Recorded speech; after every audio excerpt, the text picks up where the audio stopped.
아멘. 할렐루야. 오늘도 하나님의 은혜가 우리 모두에게 가득하시기를 주님의 이름으로 축복합니다.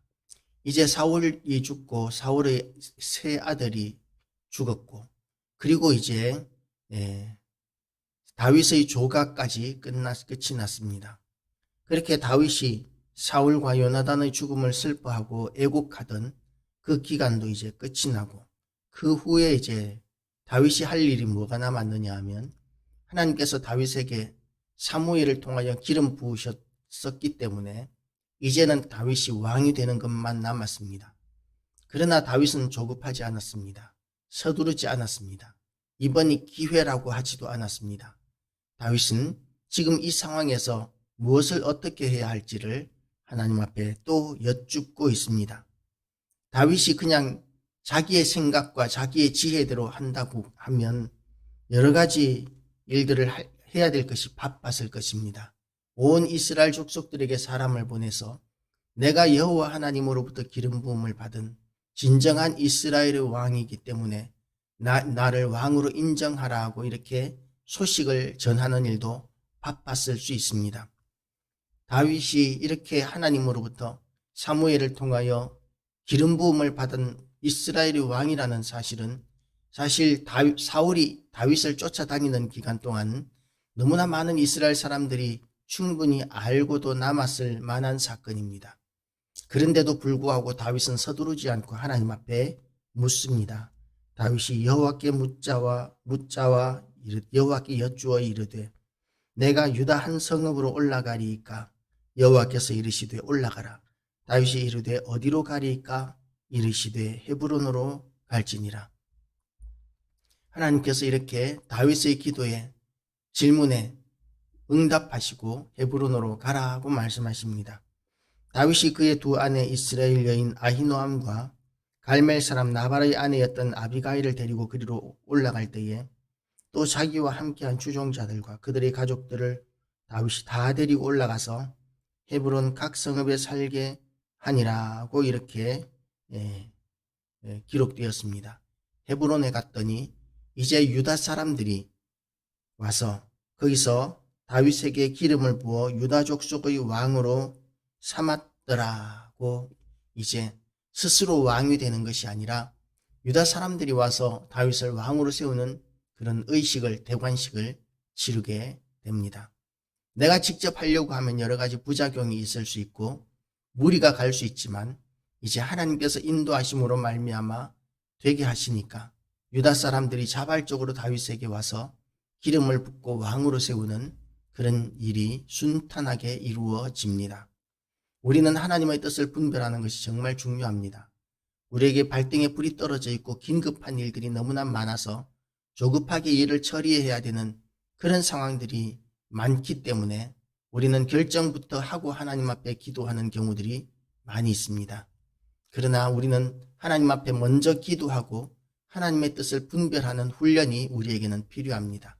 우리가 먼저 결정하고 우리가 먼저 행한 것들로 말미암아 우리가 얼마나 많은 실패들을 경험하게 되는지 모릅니다.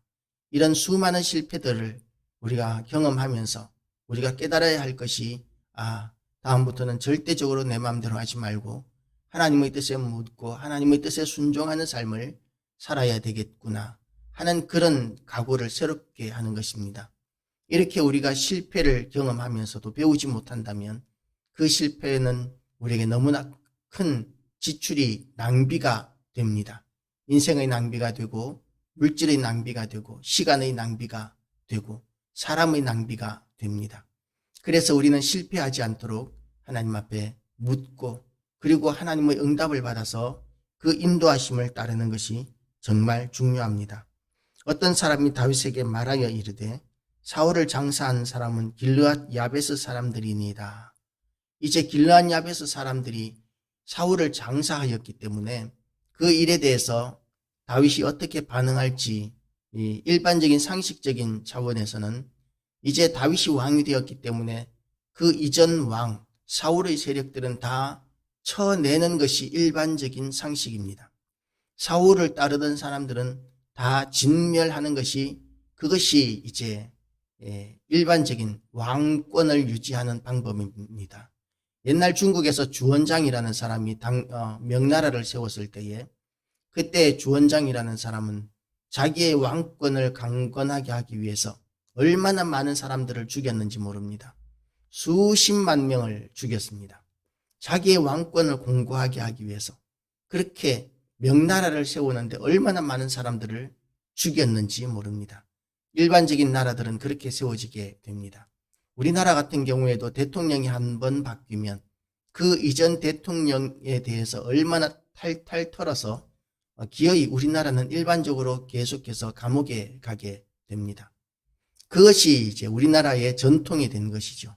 다른 나라에서는 수치스러운 일이고 있을 수 없는 일이라고 이렇게 여겨지는 일이지만 우리나라에서는 대통령이 바뀌면 그 이전 대통령의 비리와 부정들을 탈탈 털어서 기어이 감옥에까지 보내는 그런 전통이 우리나라의 전통입니다. 어떤 사람들은 그것을 민주주의라고 이야기하지만 그러나 어쨌든 우리가 일반적인 권력 승계 과정에서 권력을 공고하게 하기 위한 인간적인 방법들은 그 이전의 세력들을 전부 다 감옥에 넣거나 죽이거나 이렇게 하는 것이 일반적인 왕권 계승의 전통이고 방법입니다. 그런데 다윗은 그렇게 하지 않았습니다.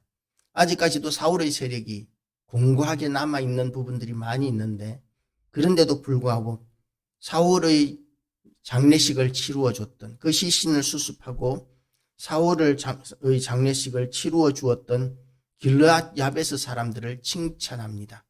그들을 대적하지 않습니다. 세상이 바뀐 것도 모르느냐고 그러면서 대세를 따르라고 강요하지도 않습니다. 다윗이 길르앗 야베스 사람들에게 전령을 보내 그들에게 이르되 너희가 너희 주 사울에게 이처럼 은혜를 베풀어 그를 장사하였으니 여호와께 복을 받을지어다. 이렇게 축복을 합니다. 사울의 사람들이었음에도 불구하고 다윗은 그들을 척결하는 것이 아니라 그들을 품으려고 좋은 말로 그들을 위로합니다. 이 길르앗 야베스 사람들은 이제 왕조가 바뀌었기 때문에 어떤 낭패를 당하게 될지 두려워했을 수도 있습니다. 그래서 다윗은 이 일로 말미암아 너희가 이 일을 하였으니 이제 여호와께서 은혜와 진리로 너희에게 베푸시기를 원하고 나도 이 선한 일을 너희에게 갚으리니 이제 너희는 손을 강하게 하고 담대히 할지어다. 무서워하지 말라는 것이죠. 내가 너희에게 은혜를 베풀겠다. 칭찬하겠다. 오히려 상을 주겠다. 그렇게 이야기하면서 내가 왕이 되었다는 것 때문에 너희가 무서워하거나 두려워하지 말라고 오히려 위로합니다. 다만 이렇게 이야기합니다. 너희 주 사울이 죽었고 또 유다 족속이 내게 기름을 부어 그들이 왕으로 삼았음이니라 하니라. 이스라엘의 왕이 되었음을 이제 다윗은 선포합니다. 이제 다윗이 여호와 하나님으로부터 기름 부음을 받아 진정한 왕이 되었기 때문에 길르앗 야베스 사람들이 사울과 또 요나단을 장사한 것은 잘한 것이지만 그러나 이제는 왕으로 다윗을 따라야 할 것이다 라는 이야기를 아주 친절한 말로 그렇게 권면하고 있는 것입니다. 그러는 사이에 사울의 군대 장관 넬의 아들 아브넬이 이미 사울의 아들 이스보셋을 데리고 마하나임으로 건너가 길르앗과 아술과 이스라엘과 에브라임과 베냐민과 온 이스라엘의 왕으로 삼았더라고 이렇게 이야기합니다. 사울의 군대 장관 넬의 아들 아브넬은 권력만을 위해서 하나님께서 기름 부어 세우신 왕이 누구인지에 대해서 명확하게 알고 있었을 것임에도 불구하고 하나님의 뜻에 순종하는 것보다는 자기의 권력을 계속 이어나가기 위해서 사울의 아들 중 이스보셋을 데리고 마하나임으로 건너갑니다. 그리고 사울의 아들 이스보셋이 이스라엘 왕이 될 때에 나이가 40세이며 2해 동안 왕위에 있었다고 이렇게 기록되어 있습니다. 이제 이스라엘 사람들은 선택해야 합니다. 여호와께서 기름 부어 세우신 다윗을 따를 것인가 아니면 사람이 자기의 권력을 유지하기 위해서 택한 왕 이스보셋을 따를 것인가. 우리는 이 세상에서도 누구를 왕으로 따를 것인가를 선택해야 될 때가 많이 있습니다. 여호와 하나님을 왕으로 섬길 것인가 아니면 이 세상에서 사람들이 최고라고 이야기하는 돈을 왕으로 섬길 것인가? 우리가 권력을 왕으로 섬길 것인가? 이렇게 우리에게 하나님보다 더 섬기라고 강요하는 수많은 우상들이 지금도 우리에게 있기 때문에 우리는 결정해야 합니다. 하나님을 섬길 것인가? 아니면 세상을 섬길 것인가? 우리의 진정한 왕은 여호와 하나님이시라는 것을 믿으시기 바랍니다. 하나님만이 우리의 왕이시고 우리의 구원자가 되시고 우리를 도우실 수가 있으십니다. 그래서 우리가 하나님을 바라보고 의지하고 하나님의 인도하심을 받게 되면 실패할 수 없습니다. 그러나 우리가 하나님을 왕으로 섬기지 않고 우리의 현실을 따라서 우리가 성급하게 우리 마음대로 우리의 뜻대로 우리의 능력으로 살고자 하면 우리는 끊임없는 실패 가운데 고통과 고난을 겪게 되고 당하게 될 것입니다. 우리가 그래서 지금까지 우리의 삶이 우리 뜻대로 우리의 능력과 우리의 방법대로 살았던 그 시간들이 성공적이지 못했다면 이제는 하나님 앞에 돌아오기로 결단하는 우리 모든 심령들 되시기를 주님의 이름으로 축복합니다.